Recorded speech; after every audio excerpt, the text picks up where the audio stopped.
Welcome to Sengoku Daimyo's Chronicles of Japan. My name is Joshua, and this is episode 132, the Jinshin no Ran Part 4, the Ōami Campaign. The Ōami soldiers on the western side of the bridge looked across the open expanse of water toward their Yoshino rivals on the eastern side. If it weren't for the banners and the red tags barely visible on the sleeves of the opposing forces, it would be hard to know which side was which. Both were equipped in similar ways, and a few of the soldiers could even make out familiar faces on the other side. That is the nature of civil wars, especially in a conscript society where the soldiers often had little choice which side they were fighting for. Not that it necessarily mattered much to them which side came out on top, no matter what their commanders might have told them. The bridge across the Seta River was large and wide, and normally quite well traveled. Now, however, the central boards had been pulled up for a span of about 30 feet or so, leaving a gap spanned by only a single narrow plank. That plank was itself tied to a rope, which was being held by the Ōami troops. The soldiers knew that should any of the enemy try to cross, they could pull the plank out from under them, and they would fall into the river, their metal armor dragging them down into the dark depths of swirling water below. Even should they somehow make it across without being peppered by arrows, there would be no reinforcements coming. They would be slaughtered, and the trap would be reset. So it seemed like the Ōami forces held all the cards in this battle, and yet they were still tense. Archers could still shoot across the distance.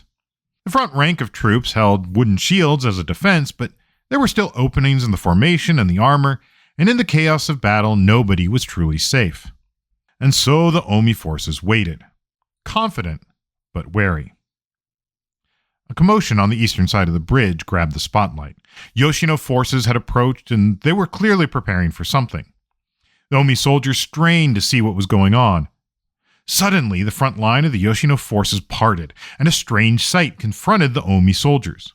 It took them a moment to fully comprehend what was barreling towards them at full tilt. A soldier that looked almost like two soldiers put together awkwardly, wearing armor placed over armor in an attempt to protect from harm. It must have been heavy, and as he stepped on the beam, it visibly buckled under the weight. The Ōami archers let loose with their arrows, but to no avail. They simply stuck in the armor, adding to the bizarre and otherworldly appearance of their opponent. The spell was broken on the Ōami side as arrows came cascading back into them. The Yoshino forces weren't just sitting idly back, they were making sure that they were doing everything they could to keep the Ōami forces distracted. And for a split second it worked, and a split second was all they needed. Before the Ōami soldiers could gather up their wits about them enough to pull the rope, there was a terrifying sound of metal on wood. The Ōami soldiers pulled the rope, but it came all too easy. The Yoshino soldier had dashed across and cut the rope tied to the plank. Behind him, the Yoshino forces were now pouring across the bridge. Soon they would establish a foothold, and behind the front lines, they would be able to have other soldiers place more planks so that the number of Yoshino soldiers on the western side of the bridge only continued to increase. Realizing their trap had been circumvented, the Ōami forces fell back, but their strategic withdrawal soon turned into a full-on retreat. While pockets of soldiers resisted, many were suddenly all too aware that perhaps it was better to live and fight another day. Despite threats and even attacks from their own commanders, the Ōami forces fled the battlefield, leaving the Yoshino army victorious.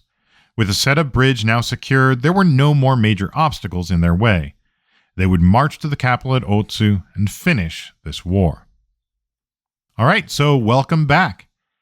This is part 4, and so if you haven't already done so, I recommend going back and starting with part 1. That said, we'll briefly recap here. So over the past 3 episodes, we've talked about the causes of the war between Prince Ōtomo and Prince Ōama as they vied for the throne. Prince Ōtomo seemingly had the stronger position, as he was actually running the Yamato state from the Ōami capital in Otsu. He had the various ministers and all the official organs of the state on his side. He was also 23 years old. Ōama, on the other hand, was Ōtomo's paternal uncle. His own son, Prince Takechi, was 19 years old and helping to lead the army. Upon learning that the state was gathering forces against him, Ōama had quickly moved east, gathering forces as he went, and now he stood near Fuwa, modern-day Sekigahara, prepared to begin his march on the capital. Now, this episode, we are going to cover the conclusion of the war. Warning, though, this is going to be a lot. A lot of place names and a lot of people as well. Apologies if it is hard to follow. I'll try to just stick to what we need to, and I'll have a rough map and info on the various players on the podcast blog page at sengokudaimyo.com/podcast/episode 132. So you may want to bring that up if you're having problems following. Now, in part 1 of this series, we covered the causes leading up to the conflict. In part 2, we covered Ōama's mad dash to Fuwa at modern Sekigahara. Last episode, part 3, we covered the fighting in the Nara Basin. This episode, we are going to talk about the last 2 fronts of the war. The defense of the Iga area around Karafu Pass in the Suzuka Mountains, and the march from Fuwa to the Omi capital of Otsu. Before we go into details of the next battles, let's look at what each side of the conflict was doing, where their people were, and where exactly they were on the board. We'll then go into how the rest of the war played out and its conclusion and aftermath. Now, Ōama's Yoshino forces had largely been drawn from the countries in the east, the very same countries that Ōama was denying to the Omi court. In response, the Omi court had drawn their forces from where they could. There were those that they had already called from under the pretense of building Nakano-Oe's burial mound, but they had sent others out to raise troops in Yamato and out the western side of Honshu, all the way to Tsukushi, modern Kyushu. However, not everyone in the western region of the archipelago was exactly friendly to the Omi court, especially the regions of Kibi and Tsukushi. And this was significant. Kibi was an ancient rival of Yamato and likely could contribute a sizable force. Tsukushi, on the other hand, was quite large, and besides the conscripts from among regular inhabitants, Tsukushi was also in charge of defending the archipelago from invasion. They were the first line of defense. They had constructed numerous castles and fortifications to defend against a possible invasion from Shilla or Tang, and those castles and fortifications were no doubt manned by troops that had been raised for that purpose. If those could now be turned inwards, well, that could be enough to really turn the tide against Ōama and his Yoshino army. The only problem was that neither Kibi nor Tsukushi were exactly sympathetic to the Omi court's goals. The governor of Kibi and Prince Kurikuma, the viceroy of Tsukushi, both had ties to Ōama, and the ministers suspected them of sympathizing with their Yoshino rivals. As such, the envoys were sent out with authorization to take whatever drastic steps they felt necessary to secure the troops. So, how did all this go down? Well, last episode we talked about how Hozumi no Momotari and his crew had been stopped from raising troops in Asuka by Ōtomo, whose bluff of pretending to be Prince Takechi and a host of cavalry soldiers caused the conscription troops to flee and ended up in the death of Momotari and the capture of his compatriots. In Kibi, however, things took a turn in Omi's favor. When the Omi government's envoy arrived at the government center in Kibi, well, he tricked the governor into taking off his sword. Once he had done so, the envoy drew his own sword and killed the governor, and without the governor to get in his way, the envoy then went about securing the land and troops for the court. Prince Kurikuma, the viceroy in Tsukushi at the Dazaifu, was not quite so easily fooled, however. Kurikuma knew how the court operated and was apparently well informed of what was going on. When the Omi court's envoy met with Kurikuma, the prince was flanked by 2 of his sons, Prince Mino and Prince Takebi, each one quite visibly armed. When Prince Kurikuma heard what the Omi court wanted, for him to send troops from Tsukushi to help quell Ōama's rebellion, Kurikuma responded diplomatically that, well, he really needed those troops to hold the border. After all, the Tang dynasty was still a potential threat, and, what good would it do to send troops from the border regions to fight an internal war, only to have an invader come in and destroy the state entirely? No, he reasoned, he would not be sending the troops as the Omi court requested. They were going to stay here, thank you very much.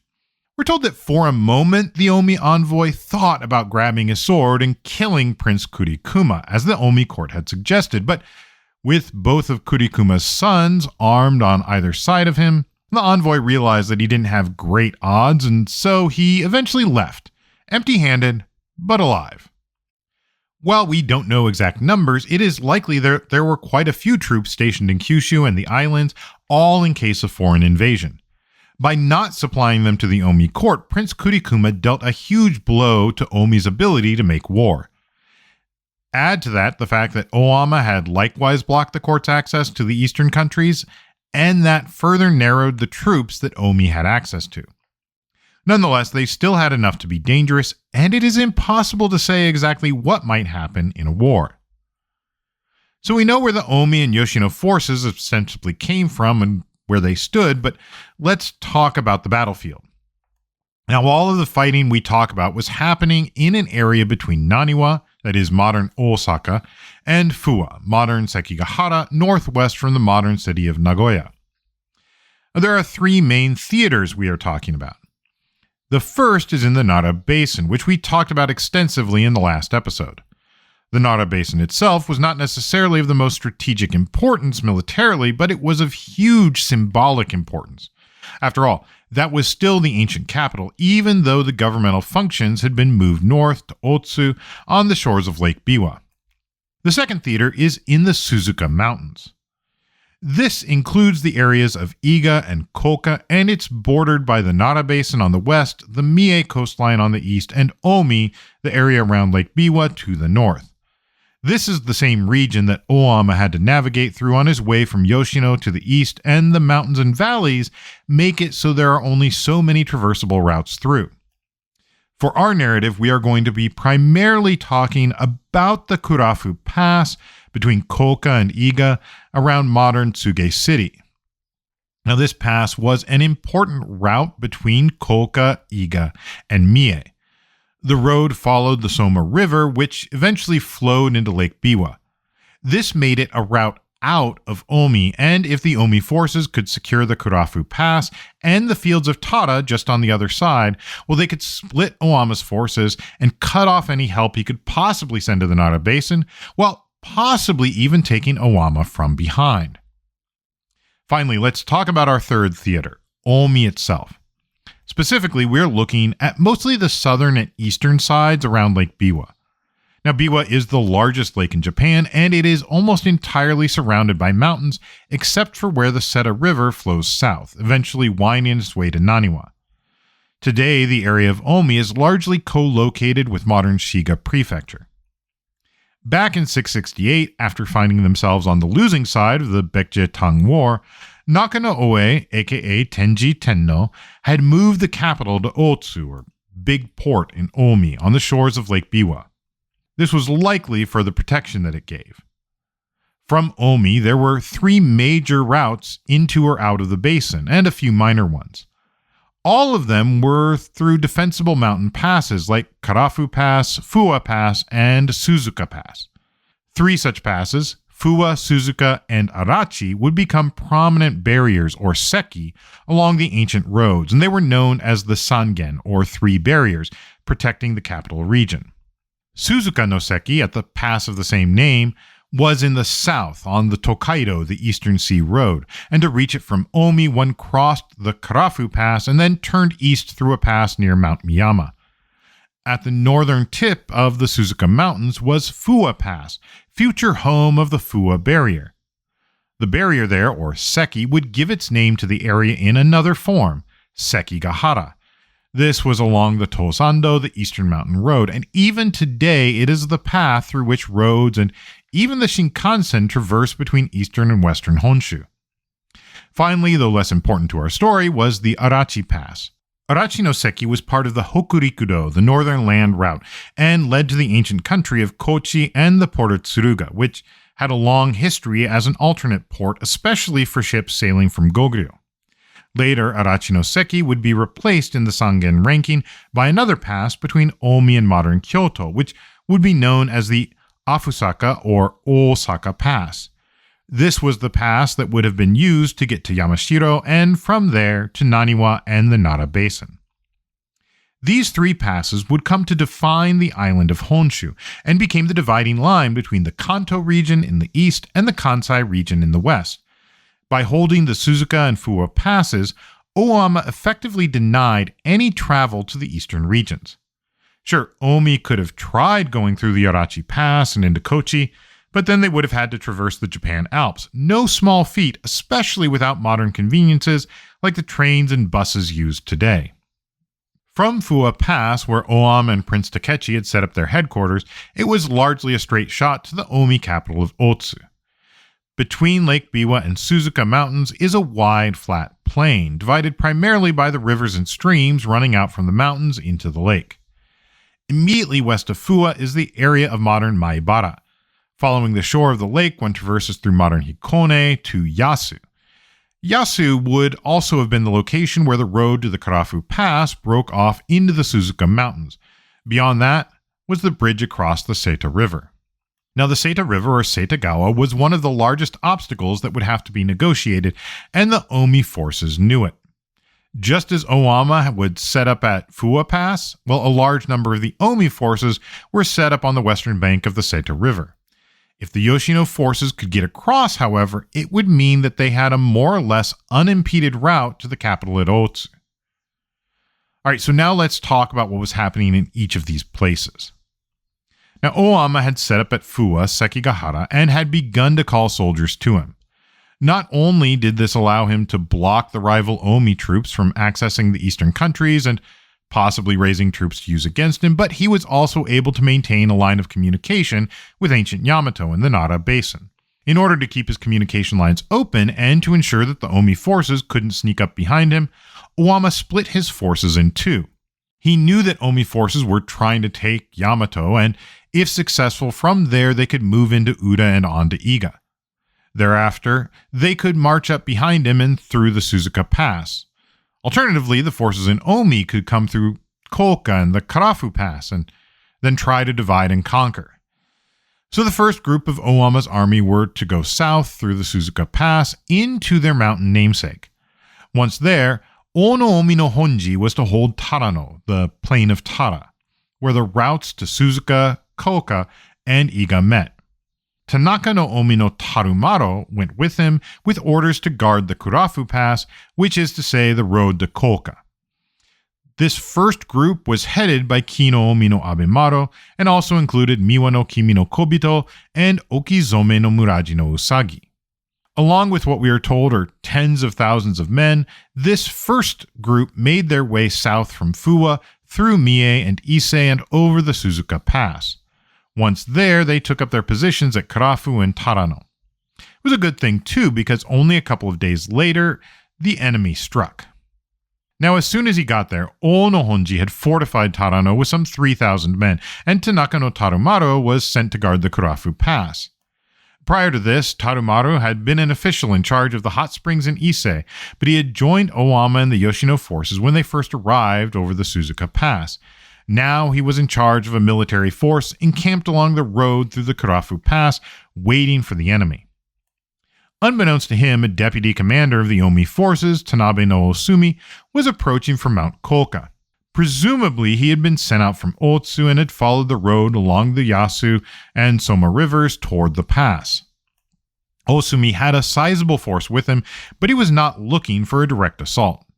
I mean, even if he would win, he would suffer casualties, especially trying to attack an entrenched enemy in a fortified position. He needed to be sneaky. He had no way of knowing that centuries later, the lands of Iga and Koka would be known for their sneaky warriors, the legendary ninja. But I digress. What Osumi did was this. First, he rolled up his banners and muffled the drums. He didn't even want them whipping in the wind. He even had his men gag themselves, a continental custom where soldiers were given a stick to hold in their mouths like a horse's bit, to discourage any talking amongst the ranks as they approached. Presumably, they kept them in until just before attacking. I say this because they also devised a watchword, kane, transcribed as metal or gold. Osumi knew that it would be hard enough to tell who was who in the daytime. After all, it wasn't like these were regimented forces with uniforms.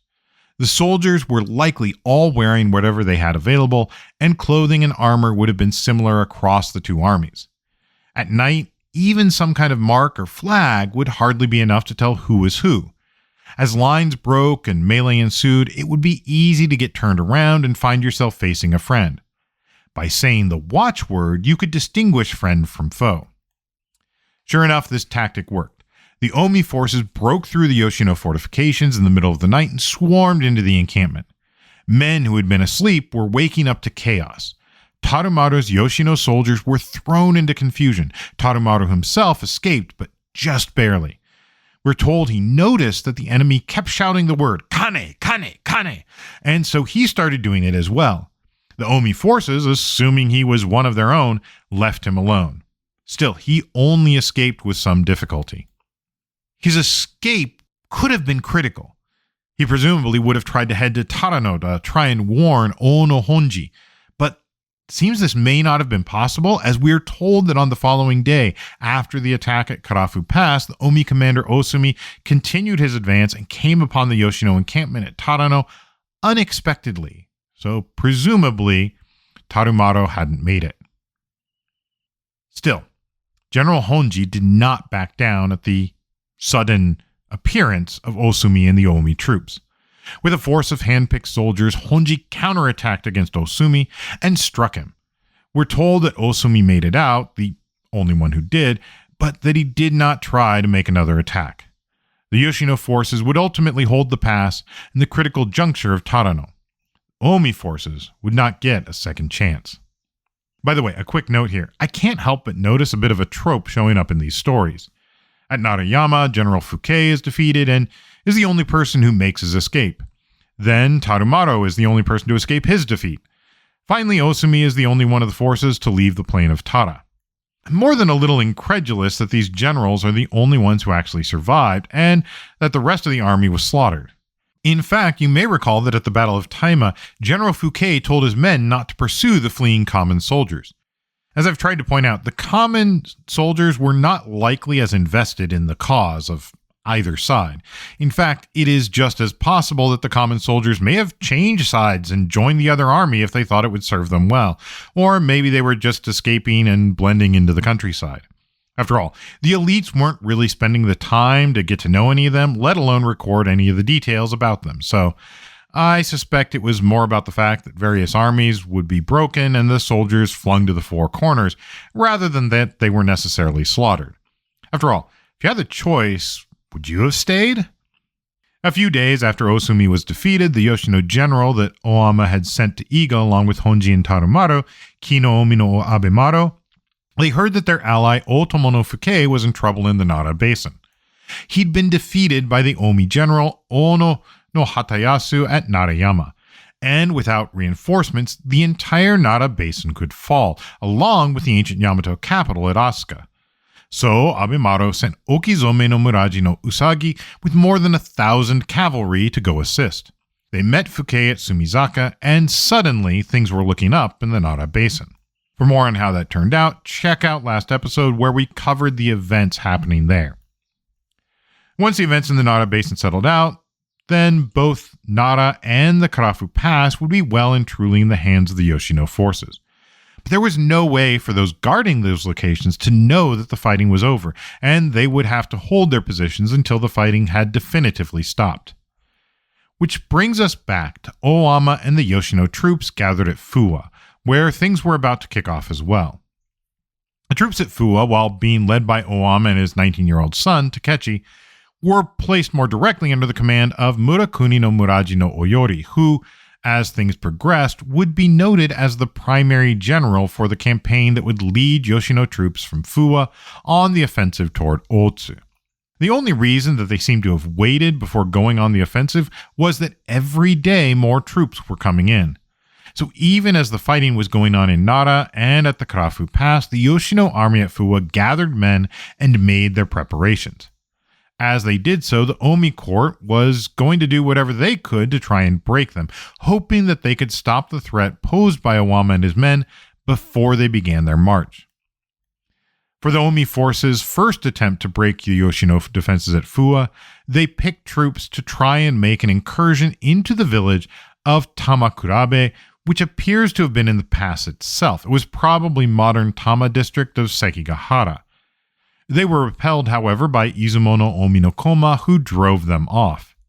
Later, the Ōmi court ordered another force of several tens of thousands of men to attack under the command of Prince Yamabe no O, Soga no Omi no Hatayasu, and Kose no Omi no Hito. Soga no Hatayasu and Kose no Hito were both part of the inner circle of the Ōmi court, or so it would seem. When Prince Ōtomo had taken the reins of government in a ceremony in the western hall of the palace, he was attended by the ministers of the right and left, as well as Soga no Hatayasu and Kose no Hito, as well as Kinoushi. They were at the very heart of this whole matter. Prince Yamabe is a little bit more of a mystery. We know he was someone of note, and when Prince Otsu was brought to his parents, they were apparently traveling under the guise of Prince Yamabe and another prince, Prince Ishikawa, but we know little else at this point. The three men and their Ōmi troops, they headed out and camped on the banks of the Inukami River near modern Hikone. There, however, trouble broke out. Now, the Nihon Shoki does not record exactly what it was, but there must have been some kind of falling out. Prince Yamabe no O was killed by none other than Soga no Hatayasu and Kose no Hito. We don't know if this was due to some quarrel or what, but either way, it threw the army into a state of disarray, and there was just no way for them to move forward. Soga no Hatayasu appears to have taken responsibility for whatever happened as he headed back from Inukami, presumably back to Otsu, where he took his own life by stabbing himself in the throat. There would be no attack on Fuwa Pass. Finally, the Nihon Shoki also recounts the story of another Ōmi general, named Hata no Kimi no Yakuni, and his son, Hata no Ushi. Together with others who remain unnamed, they surrendered themselves to Ōama and the Yoshino forces rather than fighting. It isn't clear if they were deserters, if they had been part of one of the other two attempts to take Fuwa Pass, or if there was something else going on here. Either way, Ōama was just so pleased that he welcomed them in, and we're told that he even gave Hata no Yakuni a battle axe and halberd and appointed him a general. Now, this is probably stock phrasing, but it does seem he was given some measure of trust. Yakuni's men were then sent north to Koshi. We aren't quite sure what those forces' ultimate objective was. It may have been that he was to take the northern pass and make sure that none of the Ōmi troops tried to escape and head to the east along that road. Many of the accounts of the war seem to suggest that he, or at least some part of the forces, were to head north and then possibly come around Lake Biwa the long way. This would mean that if Ōama attacked, there would be no easy way for the Ōmi forces to flee. From Otsu, they couldn't turn north without running into more troops, and their only escape would be to go through the Osaka Pass toward the area of modern Kyoto. And of course, whoever was victorious in the Nara Basin, well, they would then be able to control the route to the coast. It's unclear how much Ōama could have actually known, though, about what was happening across the various distances. Messages would have meant riders on swift horses carrying them. They couldn't just text each other what was going on. No signal chats going on here. And so, with one attack repelled, another aborted, and a turncoat now on their side, Ōama's Yoshino forces were finally ready to head out on the offensive themselves. Now, according to the Nihon Shoki, this was on the 7th day of the 7th month, Tanabata today, but I doubt people were paying much mind to the weaver and cowherd. Murakuni no Oyori, with the group advancing from Fuwa to Ōmi, set out and met with their first resistance at the Yokugawa River in Okinaga. As far as I can tell, this is likely the Amano River in modern Maebara, which anyone who takes the Shinkansen between Kanto and Kansai probably recognizes as one of the usual stops. Once again, we have a situation where, while they would have had banners flying in the crush of battle, it could be quite easy to mistake friend for foe, especially with large numbers of troops who were pulled from vastly different regions. You had to have some way of knowing quickly who was on your side, and that's why the Ōmi commander, Osumi, had his troops use the password Kane, for example. Ōama's approach was to have his men place a red mark, possibly a ribbon or similar, on their clothing so that one could tell who, at a glance, was on their side. As a note, later samurai would sometimes attach flags to their shoulder armor or sode, and these sode jirushi would help identify you even if people didn't recognize your armor. Ōama's troops may have used something similar. And so Oyori's Yoshino forces attacked the Omi defenders, and the Omi troops were clearly outmatched. Oyori's men killed the Omi commander and defeated the opposing forces. But that was just the beginning. Omi forces had been stationed all along the route between Fuwa and Otsu. Thus it was that only 2 days later, Oyori and his men made it to Mount Tokoyama, probably in Hikone by the Seri River, and there they were met by more Omi soldiers. But once again, they were triumphant and slew the opposing commander. Oyori and his men were on a roll. I would point out that these battles aren't given in much detail, but we do see how it progressed. There are names of various individuals and commanders, certainly not much on the common people. From what we can tell, this was not a rush to Otsu, but rather a slow march, probably doing their best to fortify their positions and make sure that nobody was sneaking up on them. After each battle, it is some days before the next, probably spent spying out ahead and formulating plans. Oyori and his men next fought a battle on the banks of the Yasukawa River, presumably near modern Yasu City. Here, Aston's translation claims that he suffered a great defeat, but more likely, I suspect it means to say that he inflicted a great defeat on the Omi forces because, well, if he'd been defeated, how would he have pressed on only a few days later? We're told that 2 men, presumably the Omi commanders, were both taken prisoners. Since we don't have anything more about them in the narrative, all we can really do is assume that they must have been, therefore, on the side of the Omi forces. By taking Yasu, that would likely have also cut off the Omi forces from any future considerations about using the Karafu Pass. It also possibly allowed the Yoshino troops to leverage the troops that were in the pass as well, though nothing's really said about that. The noose around Otsu was slowly tightening. 4 days later, on the 17th day of the 7th month, Oyori attacked and repulsed the Kurimoto army, presumably a force loyal to the Omi court under a general named Kurimoto, or possibly raised from a place called Kurimoto, which may be over on Awaji. Either way, it was another victory in Oyori's belt. From there, Oyori and his men arrived at Seta, where they would have to cross the Setagawa, the Seta River. As I've mentioned, the Seta River is a wide river and the only one flowing out of Lake Biwa. It winds its way south and west, eventually becoming the Uji and then the Yodo rivers, which flow all the way to Naniwa, modern Osaka. At the Seta River, there was a major bridge, the only way across other than to swim. Prince Ōtomo and his ministers, along with their entire army, were encamped on the west side of the bridge. Their forces were so numerous that it was said you could not see all the way to the back of them. Their banners covered the plain, and the dust of their movement caused a cloud to rise into the sky. Their drums and songs could be heard for miles around. We're told they even had crossbows, and when they were discharged, the arrows fell like rain. Of course, some of this may have just been more poetic license by the authors of the Nihon Shoki, but you get the picture. There were a lot of troops on the western side of the river. The bridge itself was defended by General Chison. We know very little about this general as he only appears in this one part of the record, but his name implies that he may have been from the continent. We aren't given a surname, and it's possible he was one of the Baekje refugees now fighting for the Omi court. He led an advanced body of specially selected troops, and in the middle of the bridge they had removed the planks for about 3 rods or 30 feet. Across that span was a single plank, daring anyone to try and to cross it.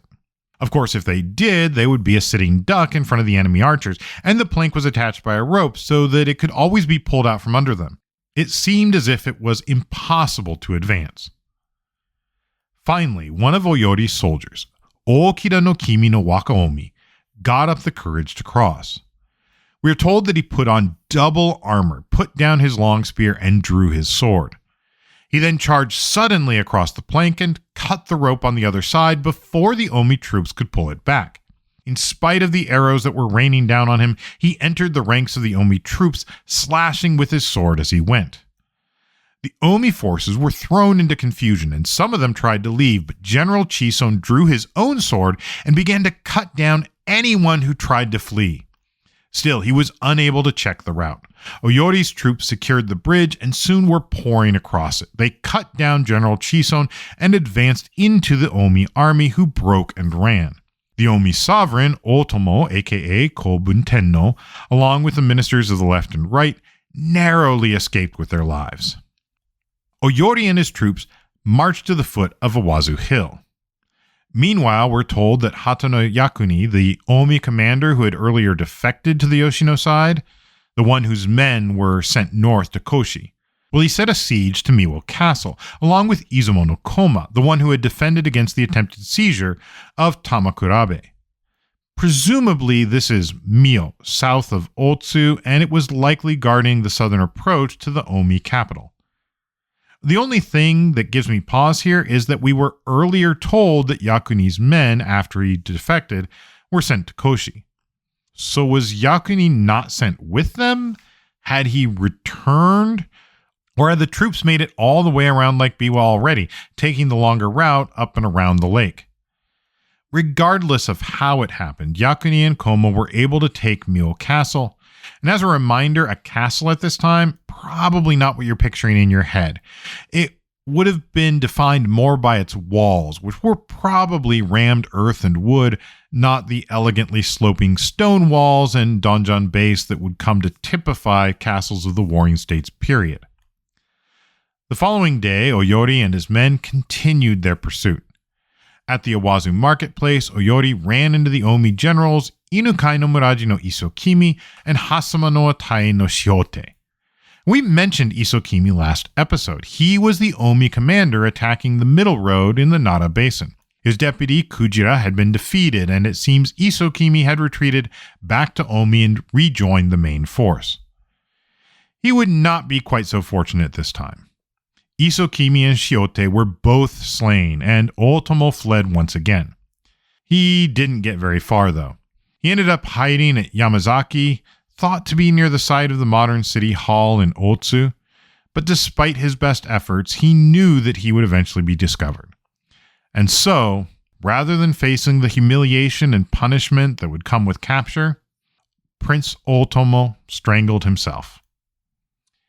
With Ōtomo dead, the other ministers of the Ōmi court, well, they dispersed and fled. Oyori and his men, meeting up at Sasanami, hunted down the ministers of the left and right, Sogono Akae and Nakatomi no Kane, as well as others who had fought with Ōtomo who were considered criminals. They were all marched back to Fuwa, where, on the 25th day of the 7th month, Ōtomo's head was presented to Ōama.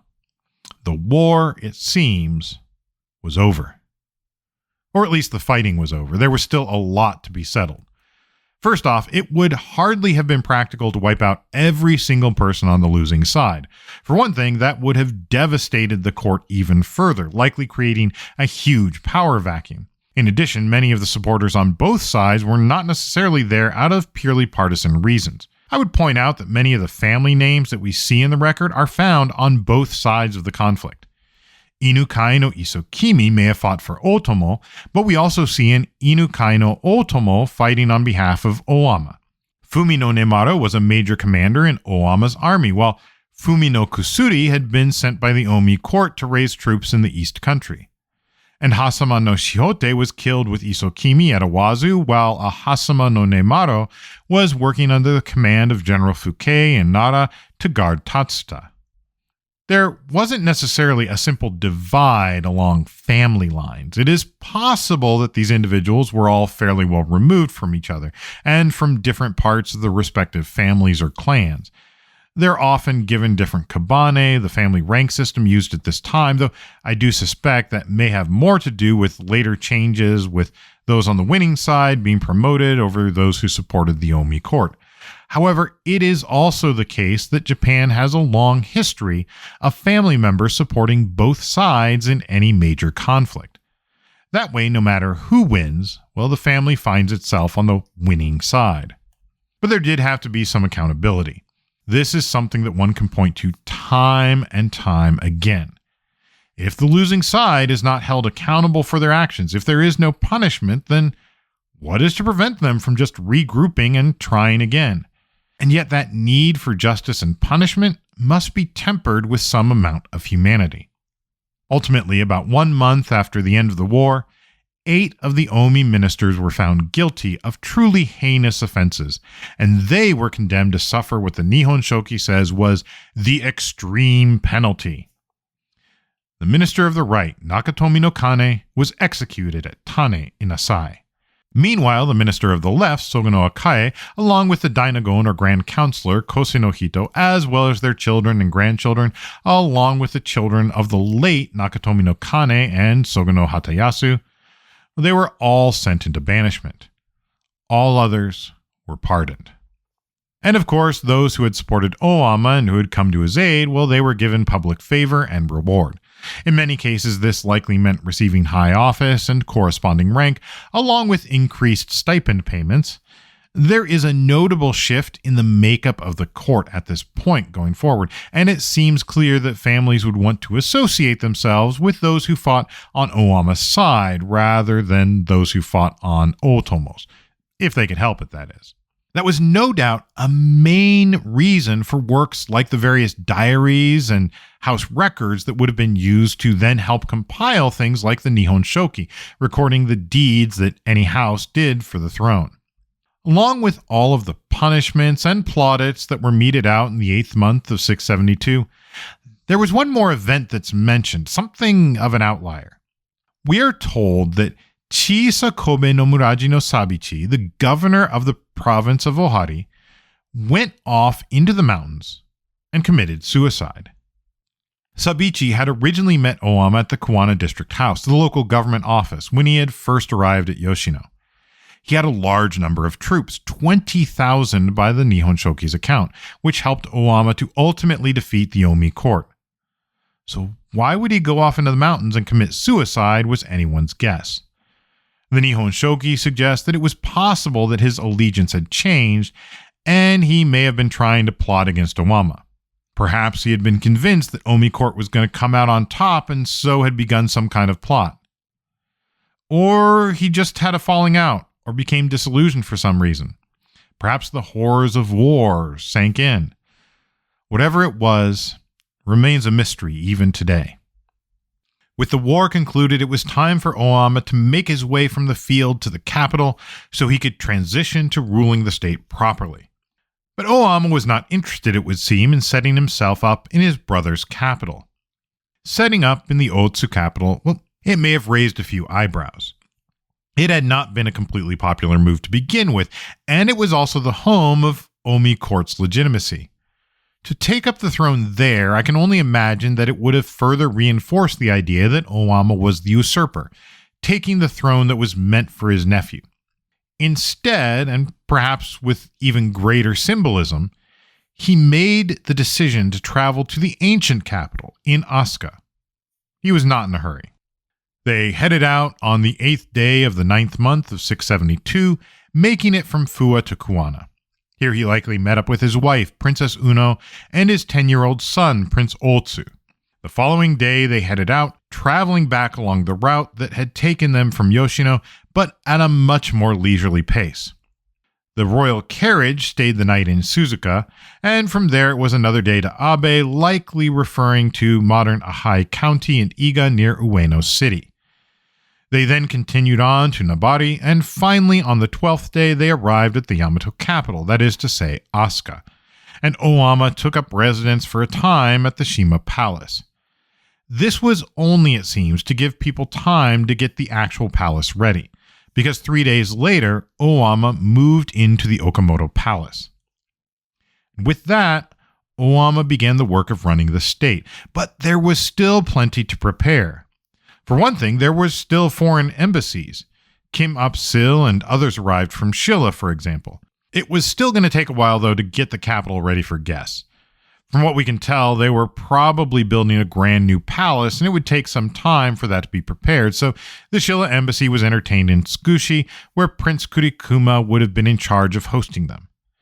They were likely filled in on the new developments, and then they were provided a ship. Meanwhile, Ōama made sure that all the appropriate rewards were given out. On the 4th day of the 12th month, we are told that all those who had rendered service were given higher cap ranks based on what they had done. And so we're about to close out the year 672, and with it, the first of the two chronicles for Ōama, the soon-to-be elevated Kōbun Tennō. But there is one final entry, marking the death of Ina no Kimi no Takami in the 12th month of the year. And we know that Ina no Kimi no Iwasuki was working for the Omi court, sent to rally troops in the east, but he fled when they encountered Ōama's troops at Fuwa Pass. Takami, on the other hand, we know little about, but I suspect may have been on the side of Ōama. It's an odd entry, and like so many, pretty much unexplained. Perhaps it meant something to the people of the early 8th century, but if so, that meaning is likely lost to us. And so we close the book on the Jinshin no Ran, the Jinshin War, or possibly the Jinshin Disturbance, or even Jinshin Rebellion, depending on how you feel about it. This account is one of the most detailed we have of this kind of event, and yet it does not seem that it was entirely unique. I mean, there are plenty of indications that previous sovereigns had to fight their way to the throne or else had to repel others who would try to take it by force. This was almost a tradition among the royal house of Yamato, but now that the matter of succession was well and truly settled, it was time to get on with other things. Who knows what an Omi court would have done and how they could have changed things? What we do know is that Ōama and his queen, Uma no Hime Miko, well, they really did change things. They built upon, or in some cases possibly even fabricated, the legacy of Nakano-Oe. They would set in stone many of the things that had been put in place, and at the same time make certain changes as well. While Nakano-Oe may have started the Ritsuyo state, this is where it really came together. And we'll start to dive into that next episode. Till then, thank you once again for listening and for all of your support. Remember, if you like what we're doing, please tell your friends and feel free to rate us wherever you listen to podcasts. If you feel the need to do more and want to help us keep this thing going, we do have information about how you can donate on Patreon or through our coffee site, ko-fi.com/Sengoku Daimyo, or find the links over at our main website, sengokudaimyo.com/podcast, where we will have some more discussion on topics from this episode, as well as maps and names and all of that. Also, feel free to reach out to our Sengoku Daimyo Facebook page. You can also email us at thesengokudaimyo@gmail.com. Thank you also to Ellen for their work editing the podcast. That's all for now. Thank you once again, and I'll see you next episode on Sengoku Daimyo's Chronicles of Japan.